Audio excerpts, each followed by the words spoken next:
When you project forward to 2050, the dominant vector of decarbonisation is clean electricity. About 75% of all the abatement that we need to see between now and mid-century is either through the electrification of the end-use economy in some way, moving away from coal, gas, oil to electricity, and concurrently the growth of zero emissions electricity to help deliver those clean electrons.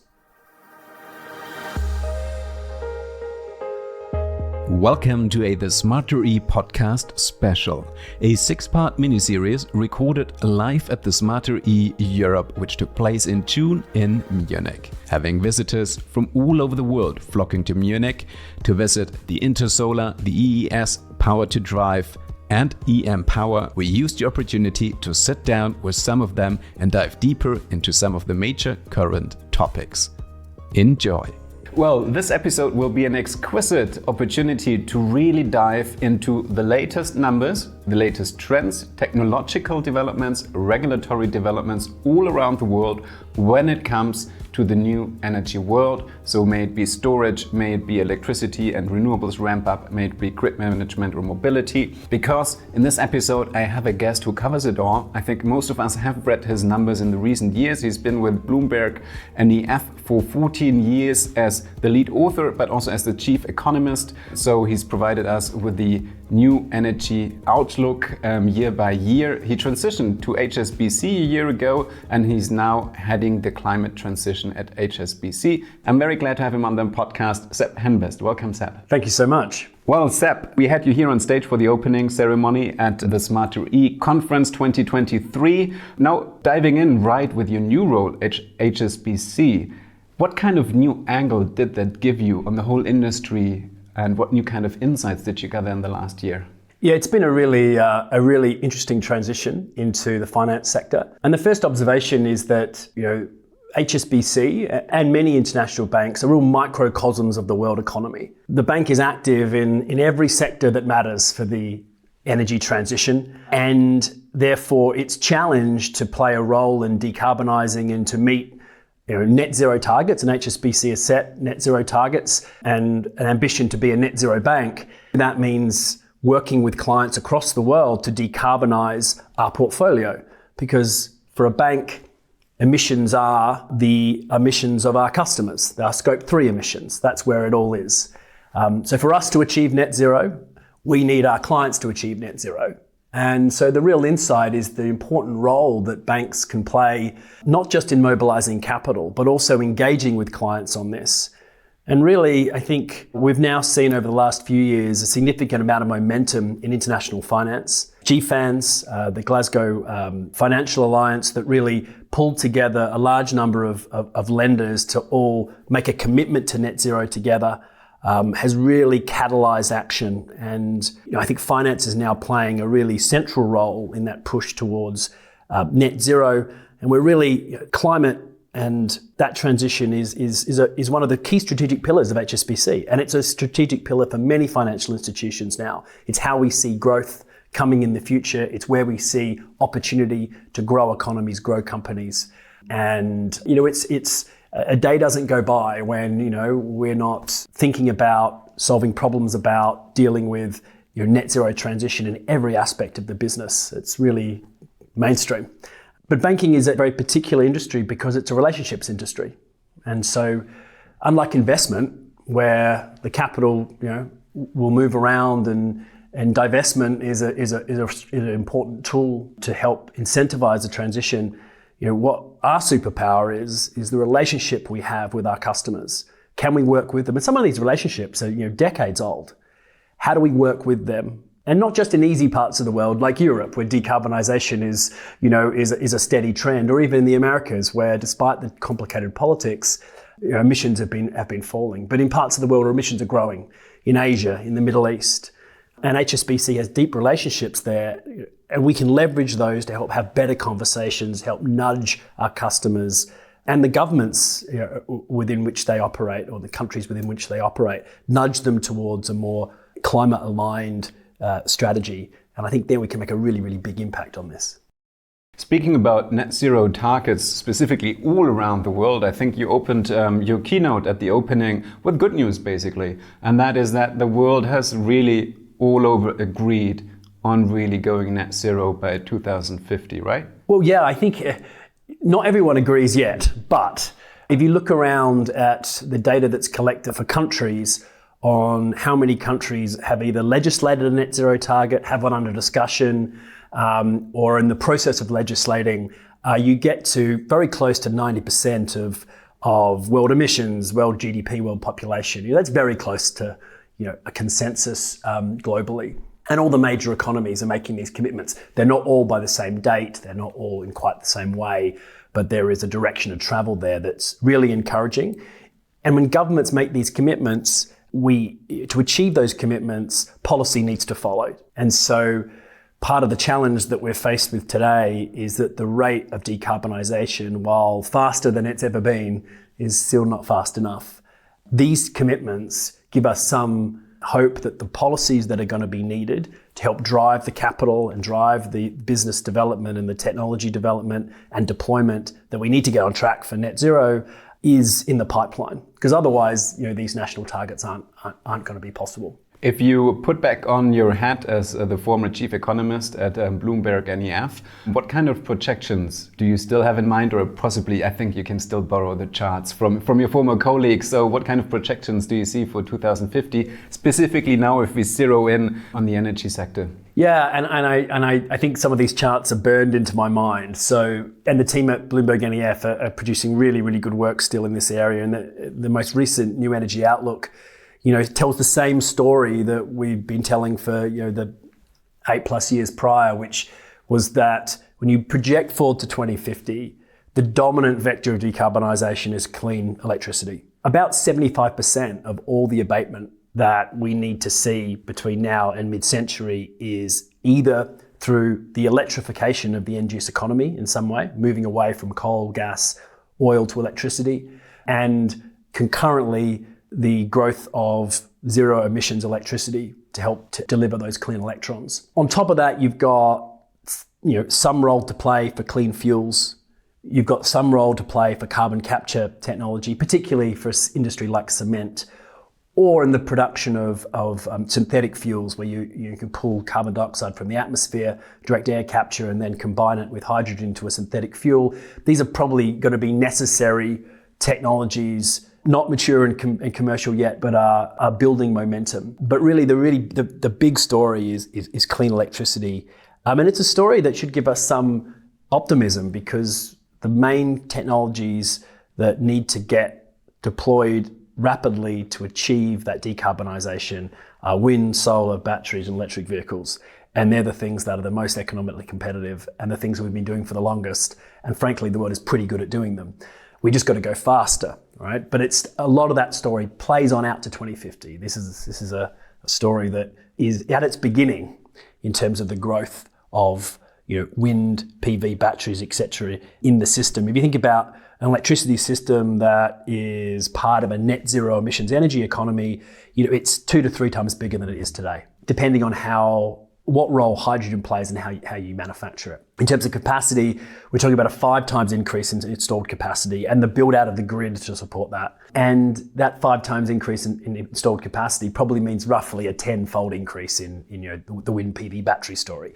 So we've seen a lot of growth over the last 10 years, better than linear growth in wind PV and batteries. That story is really at its beginning, and we've got an order of magnitude in terms of the growth in those sectors that we should expect if the world's going to get on track for net zero emissions by mid-century, and the rate of deployment that implies. So, central to this story is clean power. You don't get there by not getting that bit right. And it's very much a story for this decade. One of the things that I think we need to come to terms with is that a 1.5 degree net zero scenario is significantly more difficult than a 1.7 degree or a 2 degree net zero scenario. It's the area under the curve that matters. And so to get on track for 1.5 degrees, you have to do a lot of abatement this decade. If you don't do that, you fall off a cliff to get to 1.5 degree net zero. And that's not going to be allowed to happen. Economies of the world are not going to fall off a cliff. We just won't get there. So to keep that alive, it means a lot of activity this decade and increasing the amount of deployment from the records we've seen in wind, PV, batteries, etc., over the last 10 years, and keep growing that. And that requires, good policy to help drive that deployment and make those markets. It requires good policy, but also a insane amount of investment and money flowing into this sector. So what do you see there happening? And specifically, if you look into the various regions, if you look into Europe and its countries, if you look to America or Asia and its countries. So if you look at the numbers that we need to achieve, is the finance sector matching it with the required investments? It's a difficult balance between making the capital available and having the activity to finance. So you need to get both things in play. In general, capital availability is not a barrier. It's complicated because, for example, in Europe, we've got too much capital chasing too few projects. And as a result, margins are thin and it's a difficult business to be in. Difficult business to be in general, right? It's not, it's difficult to make really good money when things are tight like that. On the other side of the world, though, we've got a lot of projects and not enough finance, especially in emerging markets. Partly the lack of finance is the quality of projects and difficult banking environments with sovereign risk and other challenges and currency risk. But those always exist. But if we want to really increase the amount of capital, we need the amount of activity to increase concurrently. So that's a really important thing. The other is, we're talking about large numbers. The opportunity here for the finance sector is it's roughly 50 trillion this decade. There are different estimates, but let's just say roughly, for round figures, roughly 50 trillion this decade, roughly 200 trillion out to 2050 in terms of the amount of new capital. But that's assuming that the world is moving at a rate that requires that capital. So today, in terms of the ratio of clean to dirty, in terms of the capital availability, it's roughly 1-to-1. And that's because this is a transition. A few years back, the ratios were much, much worse. It was more like 0.6-to-1. You go back a bit further and there's barely a ratio. So we are moving that ratio forward. The target we should be thinking about as an industry, and this isn't universal, but as an industry, is to get the investment in clean to dirty, that ratio to be about 4-to-1 this decade, moving to 10-to-1 in the 2040s. There is always some residual investment in fossil fuels because this is a transition, not a cliff. And if we don't think about how we manage the decline of the fossil fuel industry, we get volatility, price spikes, energy security challenges. And so there's a really difficult balancing act there. But as a bank, HSBC's made some very particular commitments to sort of signpost its appetite for new energy investment and new energy financing, and as well as saying what it won't do. So to get that investment flowing, we've set targets now, and many of the international banks are doing this. So this is by sector. So we now have a financed emissions target for oil and gas, for power and utilities, for the autos industry, for cement, for steel and aluminium, for aviation. We've got them coming for agriculture, shipping, and residential and commercial real estate.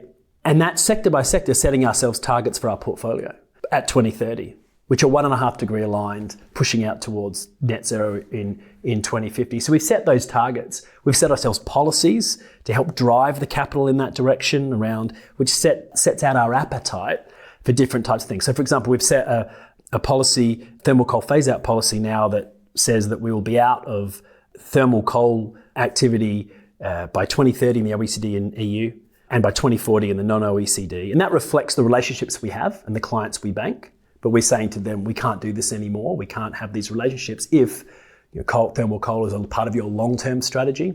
And also on the oil and gas side, we've committed to no new finance for new oil and gas fields. So there's a lot of things that we're trying to do to get our capital moving in the right direction, and the whole industry are making similar sorts of commitments to get their capital moving. Do you think banks just cleaning up their portfolio, because obviously at the moment it probably looks like what you said earlier, it's parity between fossil and clean energy, also in the portfolio of banks currently probably. But now banks shifting to net zero, is it going to add additional pressure on the hard debate sectors to really start thinking about how can we get, for example, hydrogen into our production? So do you think that'll also speed up, for example, to green hydrogen playing a significantly bigger role? Absolutely. I always say that net zero as an idea is critically important. It changed the debate from being about who should go first and why, and all this moralizing around obligations and first movers, and to an economics problem of how do I get there and how do I win? If everyone's going to get to zero by mid-century, then the question is, how do I do it? And that starts to mobilize innovation. It starts to mobilize R&D. It starts to mobilize companies that for a long time have been pushing this down the road. Is it going to be more difficult also just to get good credit rates as a company if you're not really on a net zero path? I think the requirements of international capital are going to get increasingly stringent. The relationship with ratings is a difficult one, and that's underdeveloped. So at the moment, your transition credibility, your net zero story is not baked in like that. And there's questions of whether that's the right way to do it. But what we do with every client, and this is not unique to HSBC, but what we do with every major client is we look at their transition plans. In detail, we go through it. We're trying to work out, what's this story? Is this a credible story? Is this a story that we can have confidence banking? Or is it one that's pretty marginal, a bit ropey?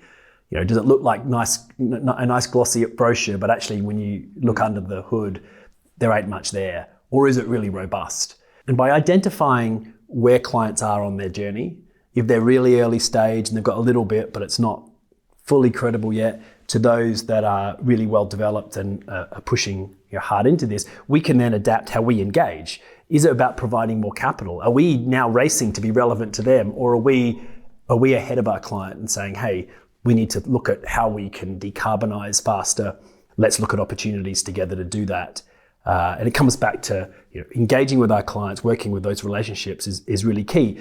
But it's those assessments which are a rating of sorts that helps us to make decisions as an institution. And I took a little detour here, but earlier I was talking about the hydrogen sector. So what predictions do you have there? How close are we really to the realization of the hydrogen economy? Is it around the corner, or do we still have to be patient? I think patience is good on this one. We're early stage. If you add up all the projects in the pipeline that have been announced, even out to 2035, and some that haven't got dates on them yet, so this is a very optimistic pipeline of projects, you get to roughly 50 million tonnes of hydrogen produced, and that's roughly half the existing grey hydrogen industry used in fertilizers and the fossil fuel production. So, fuel production, I should say. So, we've seen a lot of growth, a lot of interest in hydrogen, both green and blue, but we're early stages, very far away from a hydrogen energy economy. And at the end of the day, hydrogen may play an important role, particularly as a fuel in heavy industry and some more difficult to abate transport sectors. But ultimately, it's a manufactured fuel. It doesn't exist naturally or available in molecular form. It's baked into essentially fossil fuels. There's one in rocks and things. So you've got to extract it, or you can manufacture it from water. And so as a result of that, you've got manufacturing industries that have to develop. There's much less natural advantage to hydrogen there is to traditional fossil fuels. So it's a really interesting and potentially highly disruptive part of the net zero transition, but it is very early stage. Whether green hydrogen or blue hydrogen emerges, I think green hydrogen made from renewables and water electrolysis has advantages. It has the economies of scale of renewables plus potentially electrolyzers to drive the sort of dollar per tonne cost down. But on the other side of the equation, you've got a very large legacy industry, the oil and gas industry, that's looking to blue hydrogen as a vector of decarbonisation. Can it turn its natural gas resources into hydrogen with CCS? And CCS, carbon capture storage, is seeing somewhat of a renaissance at the moment. And the pipeline of projects for CCS has an order of magnitude growth between what we have today and the capture capacity in 2030. So there is quite a lot of attention on blue hydrogen and carbon capture as well for some industries like cement in particular. But all the what I call the clean molecule space, either because you're making a clean molecule or you're decarbonising your fossil fuel molecule in some way, all of that space is much more nascent than the clean electrification story, which this decade, if we get that right, we can get ourselves on track for 1.5 degree net zero. But at the same time, we do have to have an eye on the post-2030 world where those molecules are going to matter. Okay, so the hydrogen economy might still be a little bit around the corner. We'll have to be more patient. Obviously, when it comes to wind, to solar, to storage, that's a whole different scenario. What are the key drivers at the moment for the development, the growth there? Is it policy? Is it other factors? So for the last 10 years, we've seen better than sort of linear growth in these sectors. Really, really strong success story of renewables over now multiple decades. But we've gone from a world of policy-driven growth to one that's much more supported by the underlying economics. And we know the cost of wind and PV and batteries have come down a lot.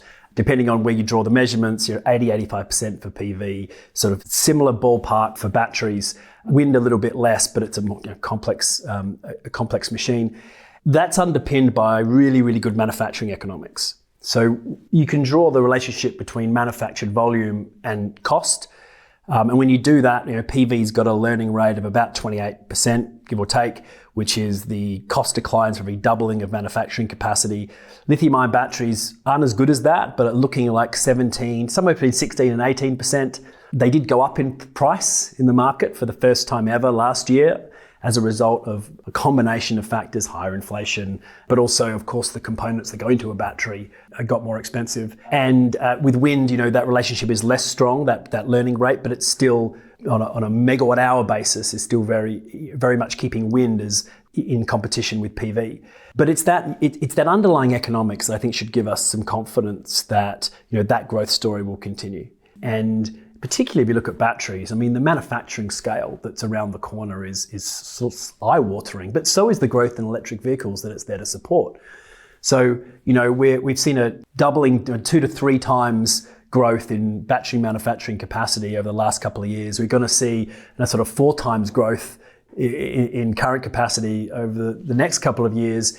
And that growth in manufacturing helps put downward pressure on prices. So despite the fact that batteries are having a plateau in their price curve, I think generally the consensus is in the medium and certainly to the long term, those cost declines will continue, and they'll continue to underpin the role of batteries in the energy transition through electric vehicles, but also stationary storage and other applications in the electricity grid. So basically, if some of the listeners are in the battery space, they might look at the plateau at the moment, but they can be confident it's a plateau on a steep way down. I think so. The battery cost curve is much shorter than the PV cost curve. When we look at the PV cost curve since the 60s space program, it's almost a law of physics. Well, it sort of is a law of physics, but it's really reliably consistent. There is noise, but really we can have a lot of confidence. With batteries, there's less time series. There is noise in that curve as well. We've seen years where it's dropped suddenly. This is a year in the last 12 months or so where we've flattened out. We're probably still going to be flat into 2023. Beyond that, though, some of the the forecasts that I've seen suggest prices start to decline again. But ultimately, when you look at sort of the EV market, that is where most of the lithium-ion batteries in the world go, that market is projecting into the next few years, seeing sort of cost parity points depending on vehicle type between sort of 2024 and 2028. So even though we've got a slight plateau in batteries, fuel prices are high as well and have been high.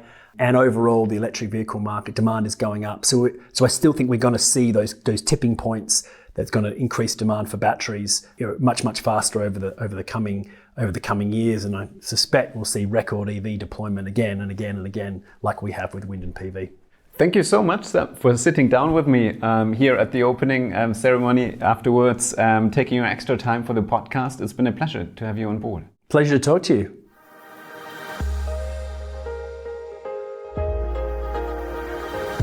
This was the second episode of our 6-part mini-series recorded live at the Smarter E Europe in June in Munich.